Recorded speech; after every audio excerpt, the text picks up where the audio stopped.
సువార్త 15వ అధ్యాయము 25వ వచనం నుండి దేవుని బిడ్డలారా 27వ వచనం దాకా 2 వచనాలు చదువు బిడ్డ. అయినను ఆమె వచ్చి ఆయనకు మొక్కి ప్రభువా నాకు సహాయము చేయమని అడిగెను.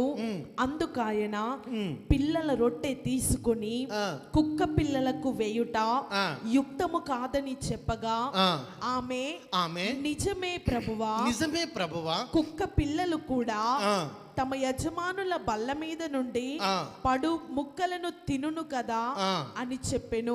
ఆమేన్. జాగ్రత్త తినాలి. ఏం జరిగిందండి? యేసయ్య దగ్గరికి వచ్చి ఏం చేస్తుందట? బతిమిలాడుకుంటున్నదట. యేసయ్య దగ్గరికి వచ్చి ఈమె ఏం చేస్తుందట? బతిమిలాడుకుంటున్నదట సహాయము కొరకు. ఈమె అవసరత ఏంటి తెలుసా అండి? ఈమె కూతురికి దయ్యం పట్టుకుంటుంది. దేవుని పిల్లలారా, ఈమె అవసరత ఏంటిది తెలుసా? కూతురికి దయ్యం పట్టుకుంటుంది. మరి దయ్యం పట్టుకుంటే యేసయ్యనే ఎందుకు అవసరం పడ్డాడు ఈమెకు? లేరా మరి మంత్రకాళ్ళు లేరా? శకునగాళ్ళు లేరా? దేవుని బిడ్డలారా, ఆ తల్లికి తెలుసు ఏ మంత్రకాళ్ళ చేత కానీ ఏ శకునగాళ్ళ చేత కానీ ఈ దయ్యము బయటకు వెళ్ళదు. ఇది యేసు ప్రభు వలనే ఈ దయ్యము బయటకు పోతుందని పక్క నమ్మింది దేవుని బిడ్డలారా. ఈమె ఎవరో కాదు, యూదురాలు కాదు, ఈమె దేవుని నమ్మింది కాదు, ఈమె ఒక అన్యురాలు. దేవుని బిడ్డలారా, ఈమె కన్యురాలు. దేవుని బిడ్డలారా, దేవుని సంగమా, ఈ వ్యక్తి యేసు ప్రభు దగ్గరికి వచ్చి ప్రభువా సహాయం చేయి ప్రభువా, ప్రభువా సహాయం చేయి ప్రభువా, ప్రభువా సహాయం చేయి ప్రభువా ఎందుకు బలవంతం చేస్తున్నదంటే ఆ కూతురు వేదన భరించలేకపోతున్నది. జీవము కలిగిన దేవుని వద్దకు వెళితే సమస్తము చేయగలిగిన వాడు, ఆయన విడుదలిస్తాడు, నా బిడ్డలో ఉన్న దయ్యం నెల్లగొడతాడు అంటనని ఆ స్త్రీ అనుకొని దేవుని బిడ్డలారా దేవుని దగ్గరికి వచ్చి బలవంతం చేస్తున్నదండి. బలవంతం చేస్తున్నది దేవుని పిల్లలారా. బలవంతం చేస్తుండగా అంటాడు, ఇది పిల్లలకేసే రొట్టె ముక్క కుక్కలకు వెయ్యరాదు అంటాడు. దేవునికి స్తోత్రం కలుగును గాక. అంటే దేవుని ఇచ్చిన, నా తండ్రి ఇచ్చిన ఆశీర్వాదము పిల్లలైన ఇశ్రాయేలు ప్రజలకు తప్ప అన్యులకు చెయ్యరాదు అని ఒక మాట మాట్లాడుతున్నప్పుడు ఆమెమంట తెలుసా దేవుని బిడ్డలారా? రెండోగా అపార్థం చేసుకోవచ్చు.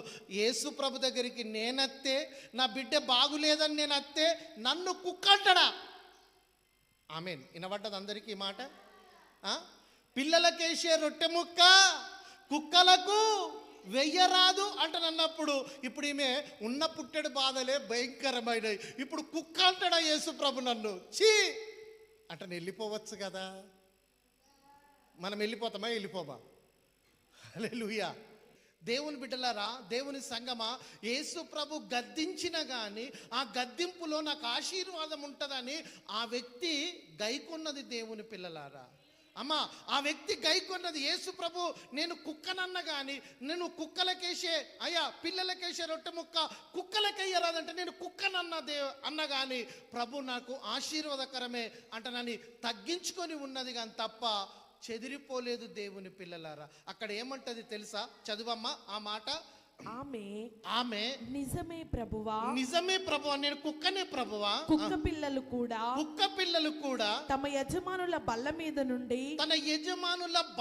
నుండి పడు ముక్కలు తినును కదా అని చెప్పెను. పడిపోయిన ముక్కలు తింట. ఎంత తగ్గింపండి. దేవునికి స్తోత్రం కలుగును గాక. హల్లెలూయా. ఈ తగ్గింపు బిడ్డలో ఉంటే బిడ్డలోకి దయ్యం రాకపోతుండే. దయ్యం ఎప్పుడు వస్తుందో తెలుసా అండి? ఎప్పుడైతే మనము గర్వపడడం అనేది స్టార్ట్ అవుతుందో, గర్వమైన మాటలు, గర్వమైన చూపులు, గర్వమైన ఆలోచనలు, గర్వమనే తలంపులు, ఇటువంటిది ఎప్పుడైతే మనం క్రియేట్ అవుతుందో దేవుని బిడ్డలారా ఆటోమేటిక్గా దురాత్మ అనేది మనలోకి వచ్చేస్తుందండి. ఈరోజు నీ కుటుంబంలో నీ బిడ్డ అయినా, నీ భార్య అయినా, నీ భర్త అయినా, అయ్యా నీ కుటుంబంలో గర్వం అనేది తులసూగుతున్నదంటే నీ యొక్క కుటుంబము పతనానికి స్టార్ట్ అయిందని నిర్ధారణ. గర్వపడకూడదు ఎప్పుడు. దేవుడు మిమ్మల్ని అందరిని ఆశీర్వదిస్తాడు. మీ అప్పులన్నీ ముట్టిపోతాయి, మంచి ఇల్లు కట్టుకుంటారు, గర్భపాలాలు అవుతాయి, అందరిని దేవుడు ఆశీర్వదిస్తాడు. కానీ ఆ ఆశీర్వాదాన్ని బట్టి మనము ఎప్పుడు మాటలల్లో కానీ, చూపులల్లో కానీ, క్రియలల్లో కానీ, ఏ విషయంలో అయినా కానీ గర్వం అనేది మనలో నుంచి బయటకు రాకూడదు. దేవుని బిడ్డలారా, తల్లి మనసు ఎటువంటిదట?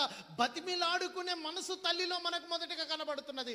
రెండోదిగా ఏమని కనబడుతుందంటే ఏమంటుందంటే అయ్యా నేను ఒక కుక్క లాంటిదాన్ని అయ్యా అంటే కనబడుతున్నది.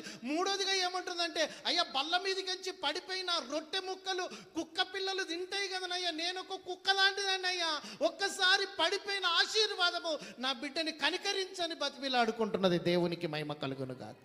ఎంత తగ్గింపండి.